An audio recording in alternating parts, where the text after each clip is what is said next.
Hello दोस्तों, मेरे YouTube channel पर आपका स्वागत है। अगर कहानी अच्छी लगेगी तो प्लीज़ चैनल को सब्सक्राइब कीजिएगा।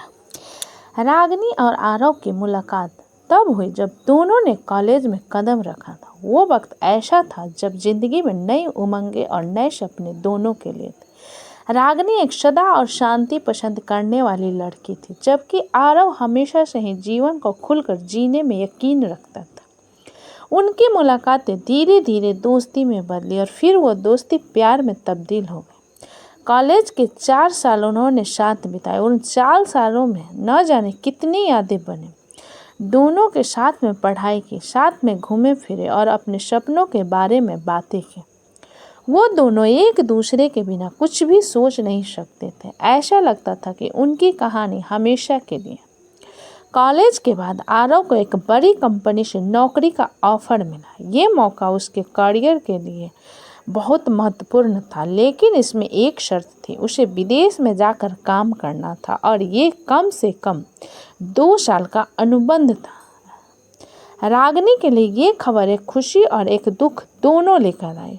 वो खुश थी कि आरव का सपना पूरा हो रहा है, लेकिन दुख इस बात का था कि वो उससे दूर जा रहा था।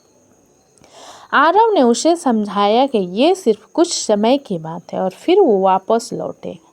उसने कहा, हमारा प्यार इतना मजबूत है कि कोई दूरी उसे कमज़ोर नहीं कर सकती। रागिनी ने भी खुद को यकीन दिलाया और उसे मुस्कुराते हुए विदा किया। पहले कुछ महीने अच्छे बीते हैं। वे दोनों एक दूसरे से वीडियो कॉल पर बातें करते, मैसेज करते और अपनी अपनी ज़िंदगी की छोटी बड़ी बातें एक दूसरे से साझा करते। लेकिन धीरे धीरे चीज़ें बदलने लगी। आरव की जिम्मेदारियां बढ़ गई और उसकी बातचीत में वो गर्माहट नहीं रही। वो पहले जितना वक्त रागिनी के लिए निकालता था अब वो नहीं हो पाता था। रागिनी ने इसे समझने की कोशिश की, लेकिन उसके दिल में एक डर बैठने लगा था। एक दिन आरव ने फ़ोन किया और बहुत ठंडी आवाज़ में कहा, रागिनी, मुझे तुमसे कुछ बात करनी है। रागिनी का दिल धड़क उठा। उसने हल्के स्वर में कहा, क्या हुआ? सब ठीक तो है ना? आरव ने एक लंबी सांस ली और कहा, देखो, हमें एक सच्चाई का सामना करना पड़ेगा। मैं अब इस रिश्ते को और आगे नहीं बढ़ा सकता। ये मेरे लिए मुश्किल हो रहा है और शायद तुम्हारे लिए भी। रागिनी की आंखों से आंसू बहने लगे। उसने बहुत कोशिश की कि उसकी आवाज़ न रुके, लेकिन वो खुद को संभाल नहीं पाई। तुम ऐसा कैसे कह सकते हो आरव? हमने साथ में कितने सपने देखे थे। क्या वो सब कुछ भी नहीं है? आरव ने नरम आवाज़ में कहा, रागिनी, मैं जानता हूँ कि हमने बहुत कुछ सोचा था, लेकिन चीज़ें बदल गई हैं। मेरे करियर में मेरे लक्ष्य और मेरी ज़िंदगी। मैं अब उस तरह से इस रिश्ते को नहीं सकता जैसे पहले करता था। रागिनी की दुनिया एक पल में बिखर गई। उसे लगा जैसे उसके दिल से किसी ने उसकी सारी खुशियाँ छीन ली।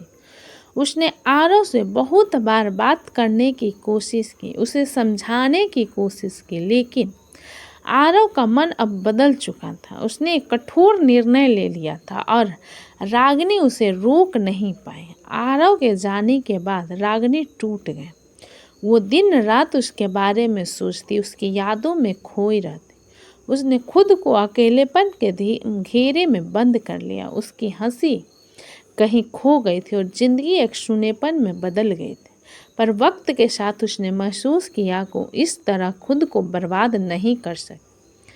उसने सोचा कि अगर वो आरव के बिना जिंदगी जीने के काबिल नहीं है तो वो इसकी खुद गलती है। उसने धीरे धीरे खुद को संभालना शुरू किया।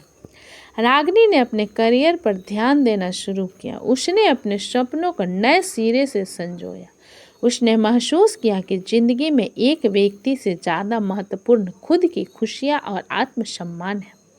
उसने वो सारे काम किए जो हमेशा से करना चाहती थी, लेकिन कभी कर नहीं पाई थी। उसने खुद को न सिर्फ फिर से पाया, बल्कि एक नई ताकत से भरपूर पाया। आरव की यादें अब भी उसके दिल में थी, लेकिन वो उसे अब कमज़ोर नहीं करती थी। उसने सीखा कि प्यार सिर्फ किसी और से नहीं बल्कि खुद से भी करना ज़रूरी है। रागिनी की कहानी सिर्फ एक टूटे हुए दिल की नहीं थी, बल्कि एक नई शुरुआत की थी। उसने महसूस किया कि जिंदगी में किसी के जाने से सब कुछ खत्म नहीं होता, बल्कि एक नया रास्ता भी खुलता है। उसने खुद को फिर से पाया और ये समझ लिया कि अपनी ज़िंदगी की कदर करना ही असली खुशी है। आपको कैसी लगी ये कहानी? नीचे कमेंट में हमें ज़रूर लिखें, बताइए। दोस्तों, कहानी अच्छी लगी हो तो प्लीज़ चैनल को लाइक करें, सब्सक्राइब करें एंड शेयर करें। कहानी अच्छी लगी हो तो प्लीज़ चैनल को सब्सक्राइब करें, हमें अपना सपोर्ट करें। अपना कीमती समय देने के लिए धन्यवाद।